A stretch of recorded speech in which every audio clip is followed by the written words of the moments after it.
Let's talk about it. Korra is rolling this nigga Aang into a Swisher Sweet and smoking him like the pack he is. There is absolutely nothing Aang can do against Korra.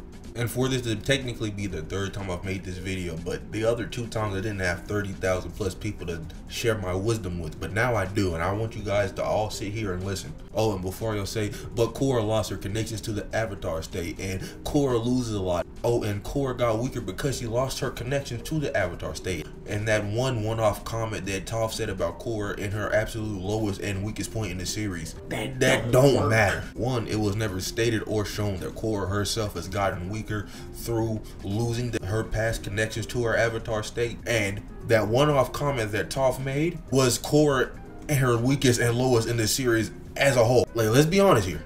Oh, and before anyone says anything comics related, oh, Aang did this in the comics or Korra did this in the comics. 1, I've never read the comics, and 2, this is me talking about Aang versus Korra specifically in their respective shows, because I've watched both of them about 8 times. And there's just too many one-off comments by the author and our own understandings of how the Avatar world works for people to genuinely think that Aang would beat Korra in a fight. Just watch this video. Say that Aang would win because I know that Korra's very stubborn and headstrong, but I think ultimately she's extremely deferential to and respectful of Aang. But listen, if I'm wrong, this is very good information for me to have. I think you are always your own worst enemy. So, in a way, they would always like defeat each other, or it would just be like the worst stalemate. Yeah, I feel like they wouldn't. I mean, they would talk it out. You know, I watch a lot of fighting, and it's like they'll say like, you know, 9 times out of 10 I'll beat that person, but there's always that one, and I feel like 9 times out of 10 Aang would just get away.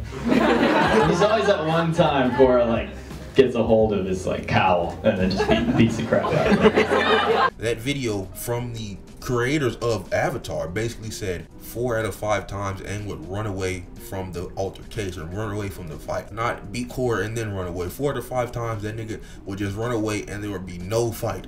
But that one time Korra catches Aang, Korra thrashing that bald-headed nigga.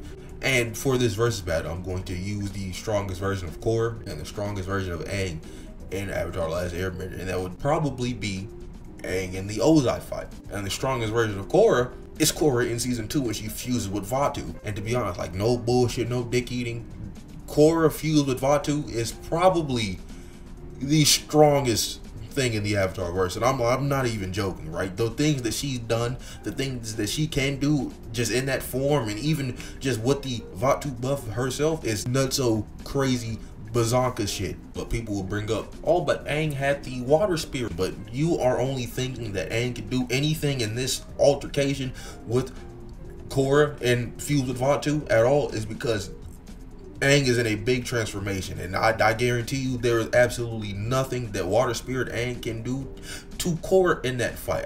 She's going to stomp on the nigga 6 times and he's just gonna get turned into dust particles. And even them without their strongest forms, Aang from Avatar: The Last Airbender and then Korra from The Legend of Korra, just base to base, there is still absolutely nothing Aang can do in that fight. A little bit of a side note, but this is a generations thing. The generation of benders that Korra is in is significantly stronger than the generation of benders Aang grew up in. And The Legend of Korra, we see random Joe Schmo number 2 can just lightning bend willy-nilly. And in The Last Airbender, lightning bending was heralded as like something only like the elite of the elite of the elite firebenders can do. And like I said in The Legend of Korra, random ass firebender number 12 can lightning bend. There are niggas in Korra that can blood bend without the usage of the moon. There is an entire metal bending city when in The Last Airbender, Toph was the first and only person to metal bend ever, period. Now in The Legend of Korra, there's metal bending cities. The generation of benders is just completely stronger than Aang's generation of benders, and that goes for Korra herself too. Korra at the end of the series can energy bend and metal bend. If we took end of series Korra and pitted her against end of series Aang, I'm not saying Aang wouldn't be able to do anything against the metal bending, but it would be very difficult for him to even figure out how to do anything against that, because he doesn't even know how to use it at the end of The Last Airbender. And still going base to base with Korra versus Aang, Korra out the gate, little chubby baby Korra, however old she was, could fire bend, water bend, and earth bend. The only thing that she needed to learn how to do was air bend. And before she could even get taught to airbend, she was getting trained by the White Lotus until she was, I think, 16, 17, to then go on and train with Tenzin on unlocking airbending. In that period of time, she mastered fire, earth, and water bending while getting combat training on the side. While Aang, as a 12-year-old monk, and I'm not going to sit here and be like, oh, well, he got no combat training at all, because Aang is a pacifist. That's what the airbending monks are. They're just pacifists. But the amount of training that he got dwarf in comparison to what Korra got trained with the White Lotus. And now I'm sitting here, right, with all this concrete knowledge, knowing that there's absolutely nothing an Aang could do to a Korra, and I'm just wondering why people still think Aang would beat Korra. Some of the only reasons that I could come to mind is our biases, and because Korra loses a lot, and like Korra does lose a lot, but Aang also loses a lot. I think it's in the manner of which Korra loses a lot. Korra loses pretty brutally. Korra gets her ass beat like kind of crazy. Aang loses, he'll get like knocked out, dropped on his head or something. It won't be as crazy as what be happening to Korra. Like Korra be getting tortured. Korra got metal poison just implanted into her body. That's already crazier than anything that's really ever happened to Aang. Worst thing that has happened to Aang is that he got electrocuted and then a pointy rock hit his spine, which is that probably hurt. But Korra was legit getting tortured. But that's probably because The Legend of Korra is a more brutal show than Avatar. We just see niggas straight up die. At the end of season 1, Amon kills him and his brother Tarlok. In season 2, well, I don't think, remembering season 2, I don't think anything really that crazy happens with season 2, death-wise.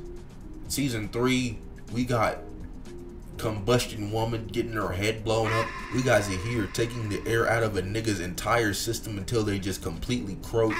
In season 4, we got earth bending. I don't think I can say the H guy's name on YouTube. I won't have any money or a channel ever again. But you guys, we all know what they was doing with that. Like, Korra is just a more brutal show, and they really didn't give a damn about how Korra was getting treated, because she did get thrashed a lot. But that was a crazy side note. The whole moral of this video is there's absolutely not a single thing Aang can do to Korra. I don't care what you say. That Toph comment means absolutely nothing.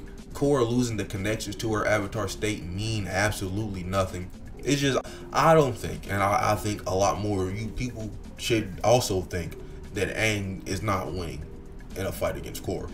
Like, I get it. You might like The Last Airbender more. I don't care, right? I was born in 2004. I grew up watching both of these shows. So, whatever you say, whatever your biases are, I don't care. This is a completely unbiased report on the matter. This is just truly what I think would happen. I think Korra would dog walk Aang. Point blank, just like, you know, there's nothing Aang can do to Korra in a fight. But I've talked long enough. That's the end of the video, man. If you liked, like, comment, subscribe, do the good stuff, and yeah, I'm out of here. Bye.